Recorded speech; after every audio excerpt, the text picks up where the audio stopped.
Okay, hi, my name is Carlos Vasquez Almazan. I'm from Guatemala. I'm a biologist. I'm working with conservation and social behavior and water supply in Guatemala.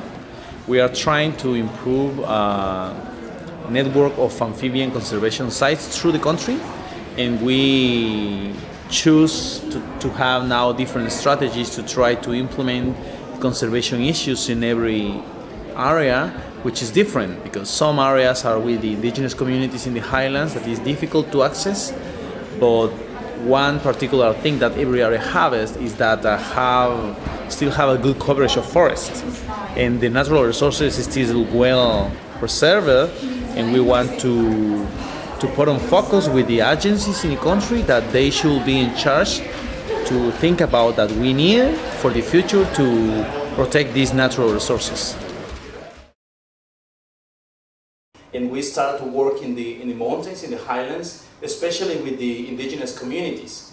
And we share that all the knowledge that we got. We start to work in all these places that you can see here across the country. And we found that some of the species that we believe that was extinct is still there. But the thing is, we need time and patience to find it. And we really know now that we can do something about, because that place is still with good cover of forest, and many functions of the ecosystem is well preserved. And then we know now that we can work with these places to try to establish the best way for conservation.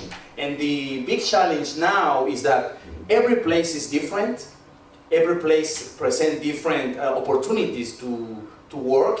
And one of the most important opportunities that we should try to develop is the education. For example, with these animals that we take it as a flag, the amphibians, we know now that the people in Guatemala are afraid about amphibians. Many people think that they are poisonous, that they are a danger and things like that, because it's the attitude of amphibians is during the night. The people is a little afraid about the night in the mountains because they sometimes doesn't have a light, things like that. And then we start to make a big effort with the education to produce many materials there.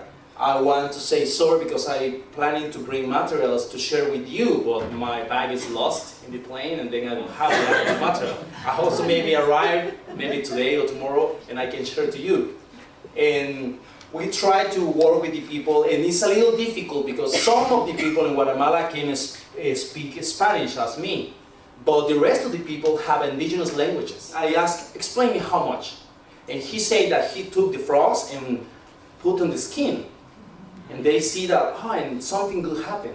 And then I think they can combat mycosis or something in the skin. And the people use this, and they know that the amphibians have something in the skin that can help us. Another good thing is that the people was thinking that the frogs was bad if they are in the water, because you know everybody needs clean water to survive, to live, especially in the mountains. And all these places where the amphibians lives is a well production of water, because it's in the mountains. The good coverage of forest makes it possible that the life cycle of water is continuously developed. And then we are trying to say to the people that if they see frogs or amphibians close to the water, that means that the water is healthy. The water is not contaminated, not polluted. They can trust in something there. They don't should kill the animals, because the amphibians are so sensitive, you know, in the nature. And then if something happens with the amphibians, is that something is happening in the ecosystem, and we are trying to connect this knowledge with the people to try to say they can help us with this, and we are trying to help to understand what they need. Many of conservation actions that we are doing that in the first establishment reserve is try to hire people that works in the reserve as ecotouristic guides. We are trying to improve their places, like to bring some tourist people there to try to get all the controls necessary to get there. And then we teach people like for give us a small business, like attend tourists, like a cook for tourists, like a cook for scientists or for students, and try to bring the community to the forest, because something that happened in Guatemala is that the people think that they don't need to live in the forest. They need to live in the cities, but this is not true. We can try to share all the knowledge to try to make good convivence with the nature, with the human. And we need to live close to the human, of the cities, but need to have close the forest and the water and all the ecosystem benefits that the forest give us. And then all these things that you can see, we are established the reserve in Guatemala, but with the surveys we identify all the sites, inclusively one good thing, important thing that we saw in one site is in one communities they have electricity produced by an ancient German power machine from the forest. And the people knows and understand that they need to maintain the cover of the forest because they supply water for the generator machine that supplies electricity really cheap to all this community.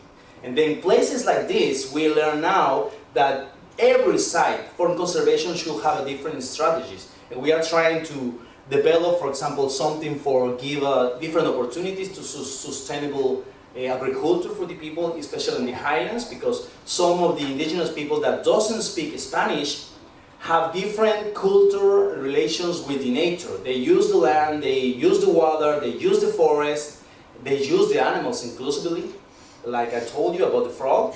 And we want to conserve these natural resources that we have in our country, but we want to valorate, because we know now that the society doesn't know how much important is this special group of animals in our country. And I think we are like a benefit country because we are so small, but the big diversity of these animals is higher in Guatemala, is still growing. Now we are trying to work more hard in the forest and with the students, and every day we get more surprises about the people. The people are responding about have afraid about the animals, and now with this award that we get the attention of the government, of the public offices in the place, in the country, because this is not so easy. We say that we are not profit in your country, and then to win this means for us that we have more voice to explain that this is important.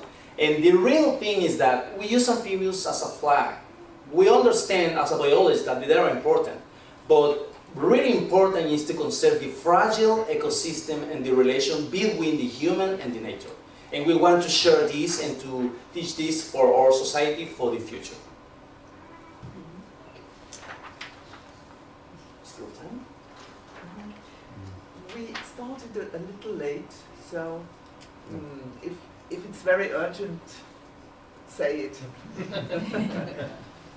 Yeah, I think it's the last one. Okay.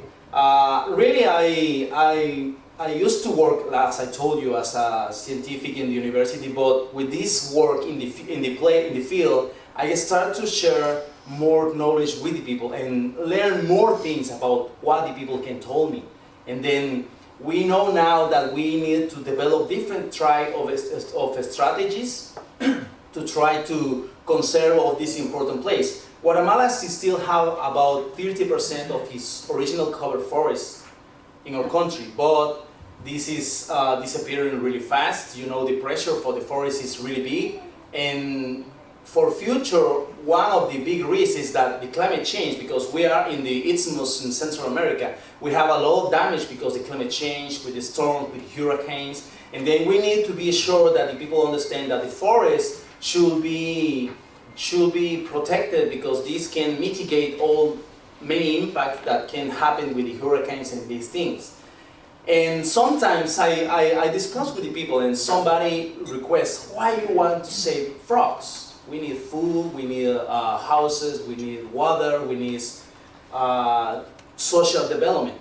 And we now have a big risk, because we understand that the people need alternatives, the people need things like that, but we'll start with this to put in focus, because some of the places that we found now are in the really difficult access areas in Guatemala. Some are in top of the mountains or the small ranges of the mountains in the countryside, which now we put in focus in the country that these places needs develop and the people needs help. The people really understand that they can collaborate and contribute to his own development, and we just need to be like a link between the government or agencies or some project that people can give us ideas or funds or collaborating to try to develop some projects together.